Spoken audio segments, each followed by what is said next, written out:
tekkib alxuraan pulaar wolof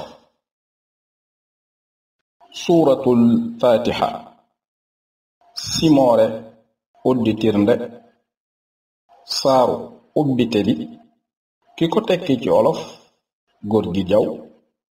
ki ko tekki ci pulaar Abou Sy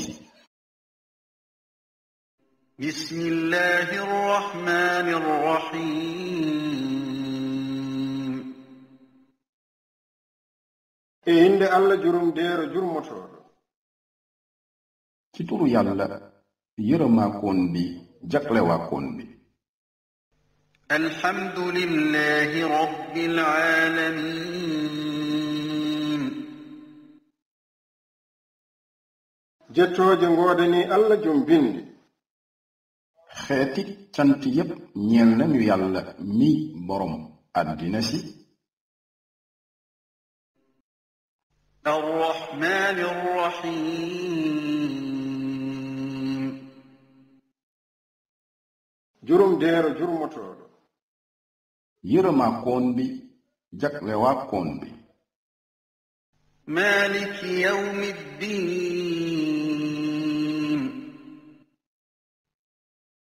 laamɗo ñalngu ñaawoore boroom bésub pey bi iyyaka na'budu wa iyyaka nasta'in ko aan tan min ndewata ko aan tan min ballikinto yow dong lañuy jaamu te ci yow dong lañuy sakkoo ndimbal ihdina as-sirata al-mustaqim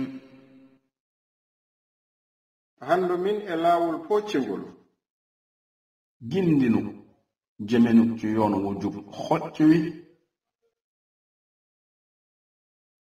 صراط الذين أنعمت عليهم غير المغضوب عليهم ولا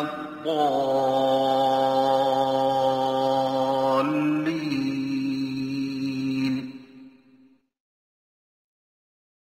laawol ɓeen ɓe ndakmitiɗa tawi wonaa tikkanaaɓe te ɓe ngonaa majjuɓe yoonu ñi nga xam ne defal nga leen xéewal wuute ak ñu nga mere ñi ak ñu réer ñi Gorgui Diaw ab gëstukat bu jàmbure la di tekkikat fentkatu ay jëfekaayu njàngale ak it di xamkat ci arafi arab yu ñu noseel yi